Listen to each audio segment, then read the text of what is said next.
Hello and welcome. I'm your host, Salvatore Bruno. Join me in discovering the mindset into fitness, nutrition and wellness, where I'll be answering your questions, interviewing the top names and leaders in the game, and of course, I'll be getting their stories on how they get motivated to become the best. You'll find it right here on Bruno Talks. Well, hello and welcome. So today my guest is a local boy. He's from Slough and I've known this guy for a good few years. I think we just worked out that's roughly about 7 years. So it's been a while and I've literally seen this man change into half the person that he was. He's a microbiologist, aka the mad scientist. And today we're going to be hearing his side of his journey of how he did his weight loss, why he did his weight loss, and where it all started from. So I'm honoured to welcome the legend, the AK mad scientist, Stuart, to the show. How you doing, Stuart? I'm good, thank you. Thank you for coming on. And I guess the first question I need to ask you is where did it all start? So the weight loss journey started around about 2 years ago, around about my sister's wedding. And basically my wife was she joined the Slimming World group and she started to lose weight. So I thought I'll support her. You know, she was a bit of my inspiration. She was doing really well, and I thought, you know, I'll give it a go. So I did. You know, I didn't follow that plan. I kind of made my own plan. I knew roughly what nutrition was. So I just basically I had to learn how to eat again, because I've always been a big lad. I've always been that big funny lad. Like everyone knows me as that big guy. I always just ate absolute crap all the time. I didn't like vegetables. I just ate fast food, just basically convenience food. But my problem was, I think how I got so big, because I didn't eat enough. So I was constantly picking at food. So I'd go to the cupboard, I'd get biscuits, you know, and chocolate bars, crisps, just to fill me up, just to fill that void. And then, you know, I wanted to lose weight, and I thought, right, change it completely. So I had to learn how to eat. When I mean learn how to eat, I mean I had to learn to eat vegetables, and I've never ate vegetables in all my life, which was the hardest thing for me. You know, I tried to try and work a solution. So I liked hot sauce, so I'd put hot sauce on my vegetables, and I would eat them because it would take the taste away. Yeah. So and eventually, after about a month or two, I would remove the amount of hot sauce I was using. This is what I had to do. Some people do it differently, but this is what worked for me. I took a bit each time away, and then eventually, by the end of it, I wasn't using anything. And now I can eat all types of vegetables. So when you said you start, I mean, how long ago did we? I mean, because we're talking the actual journey itself. Yeah. Started how long ago? About 2 years, about just under 2 years. Okay, and now I know that in my kind of introduction, I said to that you're half the man. Yeah. Now, for the people that don't know you, Yeah. you know, you obviously were a lot bigger back then. Oh, it's huge. And so, can we give? I mean, do you have any kind of description in size and kind of like how much you weighed? So weight-wise, I was about 125 kilos, which is about 25 stone. That was my heaviest. That was like towards. Yeah, definitely about 25 stone. I had a 46-inch waist. I had, I was a triple XL t-shirt.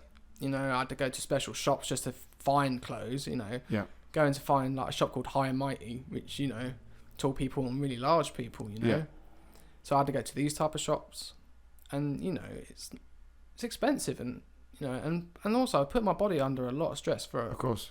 those amount of times, you know. So I was a big boy. And what made you kind of? I mean, did you just wake up one morning and just think, actually, I just don't want to be like this anymore, or what triggered that kind of? Because I know that you were like that for like all your life, pretty much all my life, yeah. So what was the trigger? What kind of made you do it? It was my wife. Honestly, that is the biggest thing for me. It was my wife. Like, she started this weight loss journey herself. She lost like 3.5 stone on the Slimming World. She done like fantastically well. And I thought, well, she can do it, so can I. Yeah. And I carried on, and I haven't stopped. I just flipped that switch, and and then I got addicted to the gym, and I was like, I'm loving the way I feel now. Yeah. You know, I think you just have to flip that switch. Yeah. That is it. And obviously we're gonna talk a little bit later about the mind side of things and the mind games and the mindset stuff. But so just to talk, so you weighed 125 kilos, yeah. and so now currently sitting in front of me, I mean, how much do you weigh now? 67. So literally like half your. Yeah, just over half. Yeah. Wow. Yeah. Wow. Now that's quite incredible. I'll be putting. I will be putting links on this post, so you'll be able to follow Stuart and literally see the pictures, because it's quite incredible. So you wake up, yeah. you decide to do these diets, and then you start to love it. Yeah. Now, when it comes to the food and learn how to do foods, where did you learn this? I mean, where did you find your knowledge to do the right things and the right diets and so on? Yeah, so, there's a lot of information out online. Looked at YouTube. I looked at people who've lost weight on YouTube as well. I think there's a great guy called Obese to Beast. And he was quite an inspirational thing for me. I've he was run about the same weight as me. And I thought, oh, wow, this guy's amazing. I looked at him. I looked all his before and after shots, and that's what I thought, well, he can do it as well. And it is possible. I followed him. And then I looked at bodybuilding forums. You see different meal plans, different ways of cooking food, getting all your protein, all your carbs, all your fats, basic nutrition. And then I start looking at books, it's all there. I work in the health industry, so you kind of know a little bit anyway how the body works. So yeah, I just picked it up by myself. I had no nutritionist or anything like that. And you learn as you go along. Okay, to be fair, it's trial and error. Yeah. Because sometimes you think, I don't know about that, but then you keep trying, and then actually you find something that actually works for you. Yeah. Because everyone is completely different. Everybody's different, But yeah, I just read up, just schooled up on it. Yeah. And obviously that's quite an achievement in itself. Yeah. Because obviously, just going down the route of learning or losing that much weight in the first place is one thing. Yeah. But to physically learn how to do it, and I know that you did have kind of a little bit of background of diets and stuff, but to physically start over, knowing that your food that you were eating previously was going to be no good to your existing lifestyle. No. So knowing that you had to change pretty much everything that you ate, learn about it. I mean, how long did that take, the learning side of things? The learning side of it, right? So the learning side it's a constant learning things. I'm always constantly learning. It took about 6 months really to learn fully the ins and outs of pretty much everything, because I do keep a food diary as well. I've kept it for 2 years. I know exactly how I started and now where I'm currently at. I think personally for me, a food diary helped. So you know what's going into your body, and you just keep. It's a good way to keep track. It's just that's what I needed for me personally. Yeah. For someone who's listening, who really kind of wants to, kick off their kind of journey, what would you say if you could make yourself a little kind of kit? What would be your starter kit, knowing that this is what you like, this is what you need to start with, like a book, and then you have to learn this and. Yeah. Do you know what? There's a lot of information on YouTube now.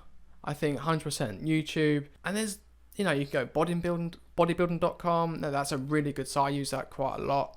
I use that for my calorie intake to work out what I could lose weight on. It's got a really good function on that.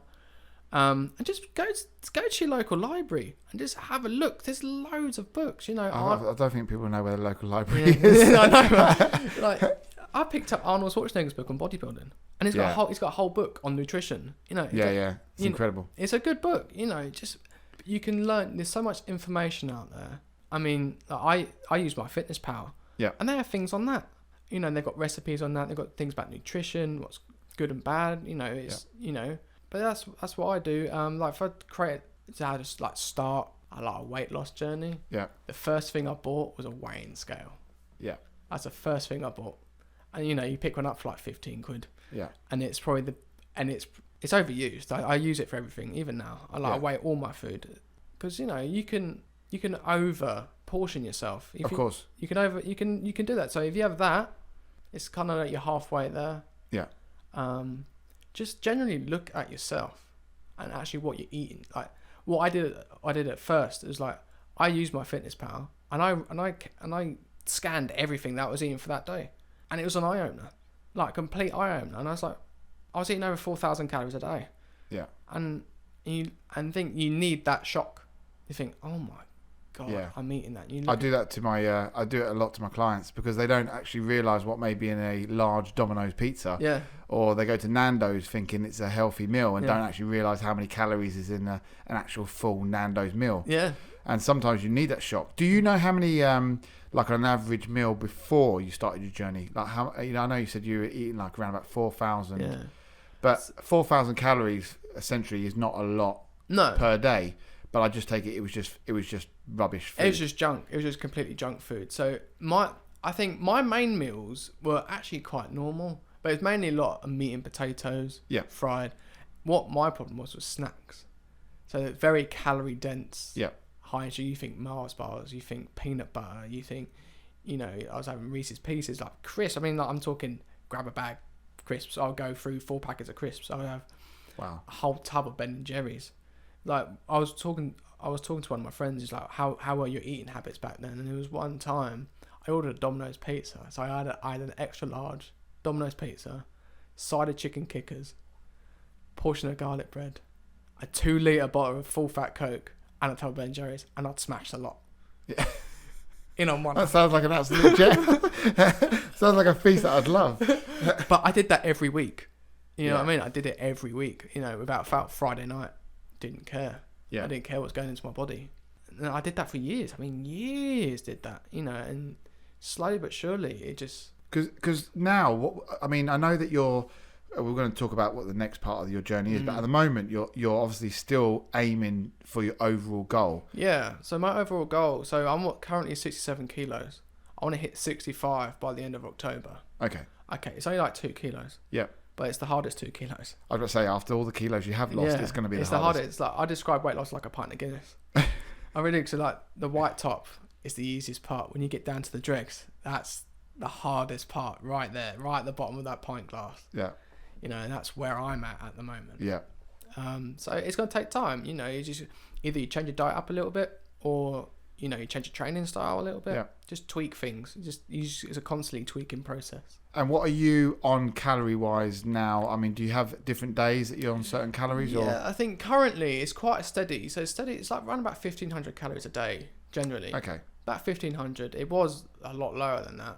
It was like when I first started, I thought, oh my God, I've gotten to shock my system. Yeah. So I was on like 1,200 calories, and I was on that for quite a while. That's really low, isn't it? That's well low. I was getting dizzy spells. I was, not functioning and couldn't really think, couldn't sleep, But I need to do something drastic just to wake my body up and just think, actually, you need to do this. And then eventually I found 1,500 calories for me works. Yeah. I can function on it. I work at a fast pace anyway. It helps with my training. Okay, with my training, I can't lift as heavy, but it works for what I need it to do at the moment. Of course. And you also monitor your macros as well, right? Yeah, monitor my macros. So what are you currently on now? Is it high protein, or is it? It's more high protein. So it's pretty much half of my macros is protein. Yeah. And a little bit like kind of moderate fat, but it's quite low carb. It's quite low carb for a bloke anyway. Because I know that, with the same with kind of like people who are going down a similar route to you, kind of like to get started is probably one of the hardest parts. Yeah. And then essentially you were self-taught, so you're doing it all yourself. Now, the next kind of the bit that I really want to get into is what a lot of people don't really know is about the mental games that happen during a weight loss. Now, I've been there as well, not as drastic as yours, not as incredible as yours, but there is a lot of kind of, your mind can be obviously your best friend, but also many days can be your worst enemy. And how did that go for you? In the beginning, when I first started my journey, I did flip that switch. It's either you want it or you don't want it. And I wanted it, and I was willing to do anything for it. But then as I was going along, I was becoming quite angry.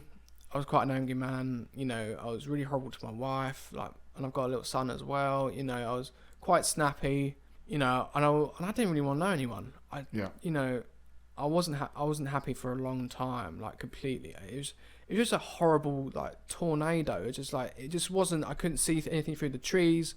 I was just like, I'm stuck. I don't know what to do. It's affecting everything. Like my friends, my family. I'd flip over the smallest thing. Then I knew something was wrong. You know, I've always been quite clued up with my body since starting this now. I went to my doctors, you know, and I said to her, I'm not happy. I don't know what to do. I'm really stuck. Yeah. And she was like, okay, what's going on? So I've told her how much I've lost. She's like, oh, that, you know, it's really good. I was like, yeah, but I'm not happy. I don't know why I'm not happy. Yeah. You know, I should be happy with what I'm doing, but I'm not. And she's like, okay. She goes, do you think you got depression? I was like, I'm not depressed. I'm not. You if you're not happy, you're not depressed. There could be something else, you know. She goes, right, okay, there's a couple of options. I've got like these loads of information about talking therapies. So I went to talking. So she gave me the information, and you know, and the biggest step for me is to call up talking therapies, because that one's that you kind of like in a bit, don't you? Like, oh, right, like my calories are low, or you know, I'm not functioning because I haven't eaten enough. So the biggest step for me, I rang up talking therapies. I was like, right, this is what I've done so far. I'm not happy. I don't know what to do. I can't see myself anymore. It was just a really weird situation. And they offered me two options. You know, you can talk to a therapist, or you can have behavioural therapy. Yeah. It's like, I know how I'm feeling. I don't need a therapist to tell me how I'm doing it, you know. So I went down the behavioural route. So, you know, I go to Slough Upton Court Hospital first day. Like, I went every Monday for a few weeks, you know. And basically, it was actually quite an eye-opener. I got diagnosed with body dysmorphia. And if you think, like, I've lost over half my body weight. Yeah. My brain is still trying to catch up with my body. Yeah. So it still sees your body essentially as it was. Yeah. So I'm still, and some days, like, I still think, I make myself jump in the mirror because I don't recognise myself. Yeah. Well, I don't recognise you. Most people don't. I get double takes quite a lot as well.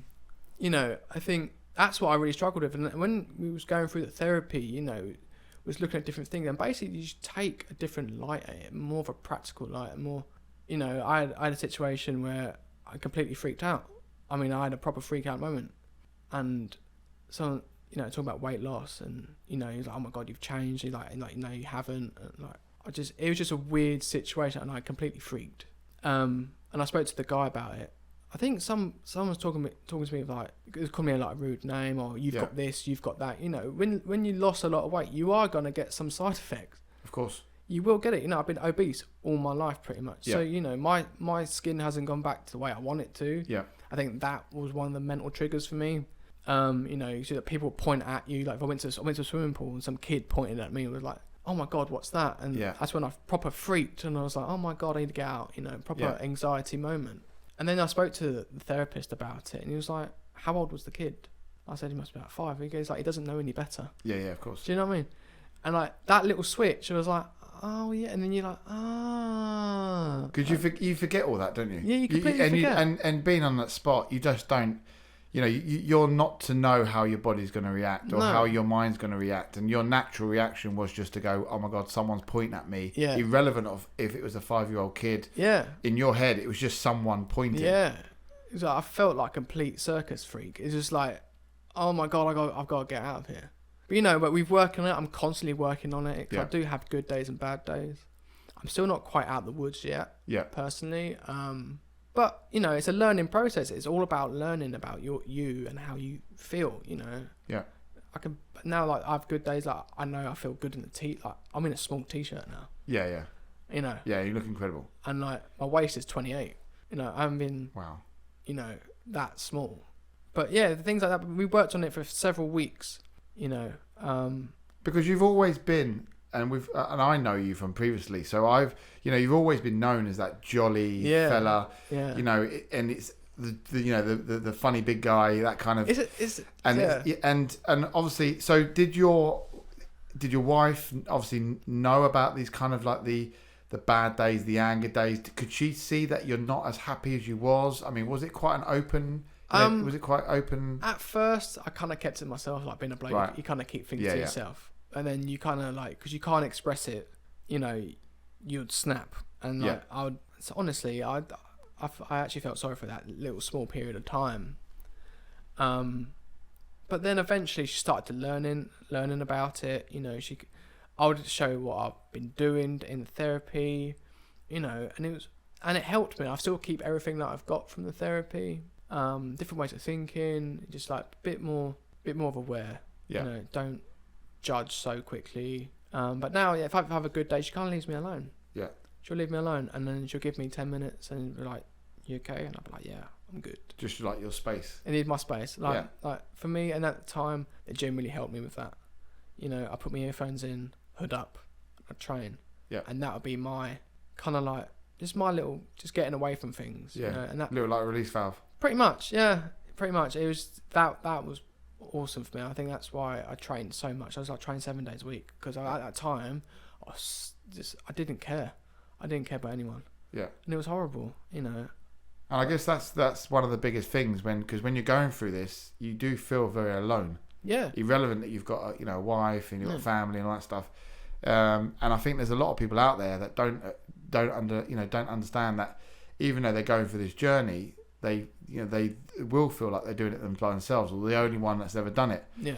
And it's quite it's good that you've come out the other side, obviously looking amazing, but also it is that there's no point you sitting here lost all that weight if you're not happy in yourself. Yeah. So it's good that you're coming through it all. But I mean, you kind of found your mental strength. How hard was it to physically, look yourself in the face and go, actually, this is the new me. I need to deal with this. Well, this is it. To be fair, that was the hardest part for me. You could stare at yourself. You still see like for me, it was like an outline. I still see that outline of that big Stuart. Then you've got to constantly look past that and think, actually, you're better than this. Yeah. Look at you. You've done so well. You've lost half your body weight. Yeah. And you have to do constant reminders of yourself, like how far you've come. You've got a family who support you. You need to think about them. And it's just certain things that have changed in my life. You're now eating properly. Yeah. It's a constant reminder how much you've succeeded in your journey. Even if it's something small. I remember the first time I went down. And it was literally that day, and I found some clothes when I was really big, and you're like, wow, you're like, oh my god, wow, and then that for me mentally, it kind of spurs you on. You're like, actually, you're doing all right, Stuart. You're not, some days obviously you do get, but at the moment, it's phenomenal. Yeah, like. I found t-shirts. I mean, triple XL. It's a tent, literally a tent. I was like, you could put 2 of me in there now. And I guess that's the only real time that you've noticed that you've changed so much. And that, to be fair, that helped. And I've kept clothes just to remind myself how big I really was and how far I've come. And it's good mentally for me. Yeah. I wear a t-shirt to bed, which was a triple XL. And that's kind of a comfort thing for me. Well, you still wear it now. Yeah. It's a comfort thing. It's nice. Wow. It's like I still wear it, and it just reminds me that I don't want to go back to that. Yeah. It's a constant reminder. So if there is someone listening and they're going through exactly the same journey and they find themselves like, a little bit snappy, they find out that they're, they've been a little bit ratty to their other. Do you recommend for them not to to go and see someone and just to go and have a chat with someone? I would recommend highly chat with someone. Someone impartial, someone who doesn't know you, don't judge you. You can talk to your partner or even your mum. Do you know what I mean? Yeah. That's probably not the best one. But it's just someone impartial. They don't know you. They don't know anything about your life story, whatever and they're there to listen. Yeah. They are there to listen, and they'll talk you through what they think, and they will give you advice. Up to you if you take that advice, but it will help. Yeah. And that's how I see it. It helps. Like I saw this guy named Gabriel, phenomenal. He helped me massively. But yeah, there's always someone there listening. Yeah. Always. Yeah, that's good. So I guess one question that it's on my mind is, what is the raw kind of reality of being obese? So, with me, I was borderline diabetic, type 2 diabetes. And I also developed sleep apnea, which is where I literally stopped breathing at night. Wow. And you've got your wife next to you waking you up. Damn. Because you've stopped breathing. And then you come out and you're gasping for breath. And that's horrible. I've got a young son. I could potentially die. Yeah. And leave my son fatherless. Who wants that? Do you know what I mean? And I love my family, and I want to be here, forever and a day. Yeah. But I think you need to be a good weight now. I think, it's all full of excuses. Oh, I can't eat this. Yeah. Oh, I want to eat this. I like drinking this. But if you want to get down to where you should think you should be, because there's certain measures that I don't really agree with. Yeah. Like BMI, I don't really agree with that. Yeah. I've got friends. He's 6'7" and he's classed as obese. Yeah. But 100% of the bodybuilders are, aren't they? Yeah, but if you look at him, he's like 10% fat. Yeah. And you're like, how can you? He's healthy as a horse, but he's classed as obese. Yeah. Obviously, we've talked about what drove you to do it and stuff like that, but we're now we know that you're gonna hit your goal. Yeah. 2 kilos is gonna be the hardest, but we know that you've got it in the bag. Yeah. What's the next step from here? Well, what do once you've hit your goal, what are you planning to do next? So I have small goals. I kind of set small goals for me. There's no point in setting a big one. You do small goals to the big one. I think personally, I want to help people. I want to help people with nutrition, training to a certain degree, but also the mental side of things. I think there's, because I struggled, and I think if you've got someone who's been through it, who knows exactly how you feel, and that's what I want to do. But yeah, I think okay, and would you, out of the whole journey, if you were able just to literally look back, what would you say was like the biggest? If you got one, like a biggest mistake. The biggest mistake. I kind of think at first I made a lot of mistakes. So with my diet, you try different diets and things like that. You need to stick to one. I think in the 6 months I started, I tried like 4. I think if you stick to one and because you think, oh, it's not working, you just stick with it. Stick with one diet that you think you can do, and then that's it. Just stay on it. You give it 6 months because it takes a long time to lose weight. Everyone thinks it's a quick, I can lose 5 stone in a month. Yeah. Pretty much impossible. Yeah. Just stick with one thing at a time. Even if it's something small, don't use olive oil when you're cooking. Use fry light. Yeah. You know what I mean? Take something out of your diet. Because with my mistakes, I did everything. I overloaded on protein. I went really low. I think one month I had 0 carb for 1 month. I don't know how I functioned, if I'm honest. You probably didn't. Just getting out of bed. It's like, no, that was horrible. I think just stick with one diet that you feel like you can do and it's manageable with your lifestyle as it is. Yeah. I think that was for me. That was one of my biggest mistakes. I think changing diets constantly. Yeah. And for someone who is literally listening and in the same boat as you were, what would be your advice for them? If they're on the fence and they're not really sure about, they can't just flick their mindset kind of thing. What would be your advice to them? What would you kind of say to them if you could see them face to face? I would say take a step back. Take a step back from everything. Like family, work, social, and actually look at yourself, and see, and just go somewhere quiet, like literally somewhere quiet, like a park bench. Sit there and think about what you want. I was on the fence a couple of times. You think, what do I want? Do I need, and just make one small change, because it could be the smallest change, but it'll have the biggest impact. Yeah. Like with me, like eating vegetables, I was like, everyone thinks that's really small, and it is, but it was the biggest impact for me, and that started off my nutrition journey with it. Just a small change, Yeah, and I agree with that. I think it's you know my theory on like small steps and stuff like that. I totally agree. I think if we looked, sat in the same room like we are now 2 years ago when you started your journey, and talked about that you were going to lose half your body weight, we probably would have laughed at each other and gone, is that going to happen? But you didn't. You broke it down into small steps, and that kind of and now the proof's in the pudding. Yeah. Probably using the wrong word there. Yeah. But you talking about puddings, essentially, you do allow yourself kind of like a reward. Yeah, don't you? I do. Cause I eat super clean 98% of the time. Yeah. Because things with me, if I add in the sugary snacks, I won't be able to stop. Yeah. So I allow myself 1 day a month. Literally, some people do 1 cheat day a week. Yeah. I don't. I think mentally for me it wouldn't work. I'll carry on eating all the niceties. So one day a month, I'll have a cheat day, and it usually consists of cookies and donuts. Yeah, and we talked about this, didn't we? Yeah. There's certain types of donuts for you. Certain types. So my favourite donuts are donut time.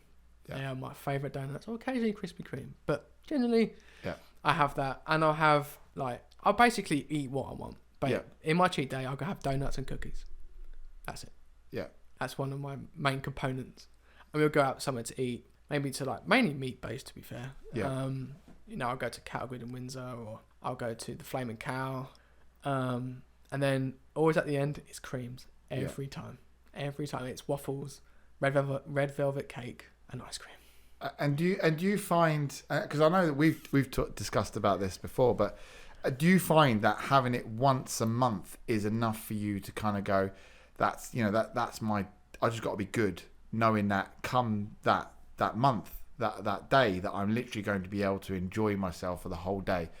Is that what mentally gets you through it as well? Yeah, it's just that one day a month. It's not going to ruin your progress, unless I can have my cheat meal, reward meal, what you want to call it, and the next day I'm back to normal. Yeah. I'll eat my normal calories I'll eat throughout the day. I feel a bit soft, but you will. Yeah. And that's it. It's like I can flip that switch. I can go from that one cheat meal a month back eating to normal. Some people can't do that. Yeah. But I can, and I'm quite thankful I can actually do that, because I've been so strict throughout my diet. I can do that. Yeah, and I think the biggest thing for me that I really kind of enjoyed when you said it to me was that I'm all about breaking myths, not going by the mold that's out there in the industry about you must not eat this, or you can't have this, or you're not allowed to eat on certain times, or only one cheat meal a week, and you've actually done it your own way. Yeah. You just did it that it works for you. There's not, I don't know anyone that just does a cheat meal, whatever you want to call it. I know there are a lot of people out there be going, you don't call it a cheat meal, but essentially to you, it's a reward day or a cheat day or whatever you want to call it. Yeah. But you are able to flick yourself back off immediately. So when you wake up the next day, there's no donuts in the house, there's no nothing, it's all gone. Yeah. And I think this is where a lot of people fall into kind of like a little bit of a rut when they have stuff in the house where they bring it in knowing on Friday night they're having a bit of a cheat meal, but then that food is still in the house over the weekend. So then they end up picking where you don't. You're saying there that most of the time you're going out to eat. Yeah. It's a certain place. That 6 donuts or whatever it is. Oh, it's amazing. No, it's 4 actually. 4, and then it's all gone. Just for that one day, knowing there's nothing going to be left. And I think that's the biggest kind of thing for me, where you did learn from people out there on YouTube and stuff like that, but what you did was you made it your own and made it work for yourself. And that that takes kind of like real kind of courage, because a lot of people are too scared to do their own thing, not knowing what the outcome is. And I've always said to people, if it works, it works. And and clearly, you sitting here now, it has worked. You've done amazingly well. You are literally half your body weight. Literally half the man. Knowing that come next month we'll be, celebrating probably with donuts. Yeah. your overall goal, and then essentially, you do that, and then we're going to go on to the next stage, I guess, of your progress of your body, and that is then going to start to build up. Yeah. So I'm gonna start bulking.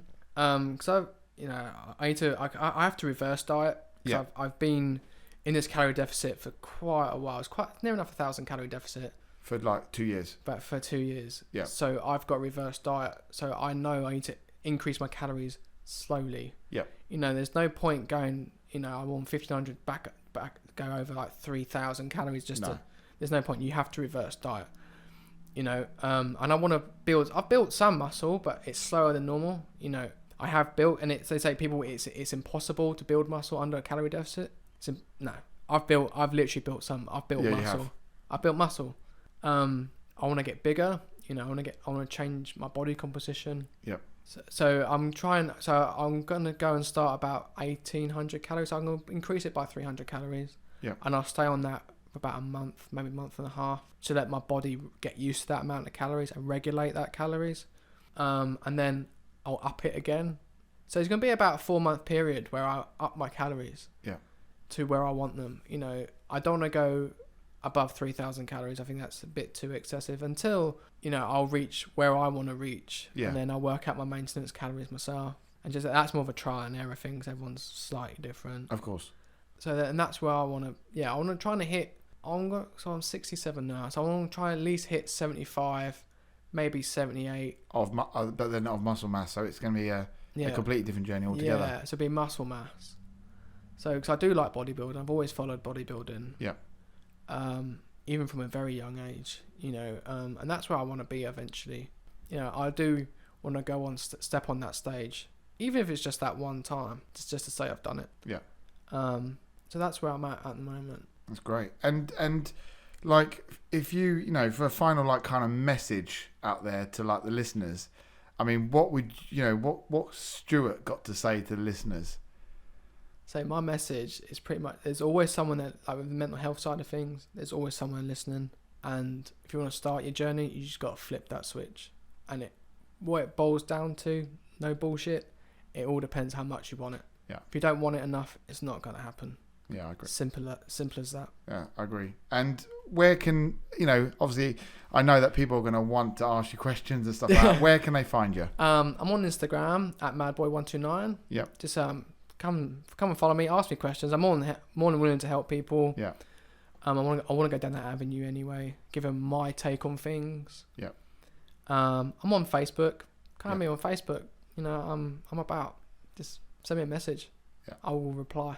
Well, it's been a pleasure. And you know, there's not more that I can really add to that epic, you know, conversation there. Where, you know, the difference is I can see you for what you've done. You know, sitting here losing half your body weight and, you know, and going through all the mental battles is quite incredible. And you know, the message is definitely there for all the people that struggle on any sort of journey. You know, it really is a mental game. Yeah. You know, your body will do whatever you kind of tell it to do. And I know that you definitely are stronger than you ever have been. Because, you know, you sit here and with incredible mental strength to just get the job done. So for everybody out there, you know, if you sit there and you're sitting on your sofas listening to this and you really are not sure if you can do it or you have doubt in yourself, you know, you're not the only one out there. You know, Stuart's here, proof in the pudding. Pardon pun. But he's there proving it that you can lose, you know, and literally he is, you know, half his body weight, and you know, he's still here now, and now what he's doing is looking on to the next goal, knowing that he's only got 2 kilos left, you know, and this is where you guys can do it, you know. So don't doubt yourself.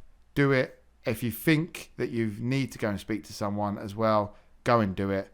And if you want to hit us up, ask us any questions or follow Stuart. And that is it for us. So thank you very much, Stuart, for coming on. It's been an absolute pleasure and an honour. And for everyone else, thank you for listening. And I'll see you all very soon. Take care. Bye-bye.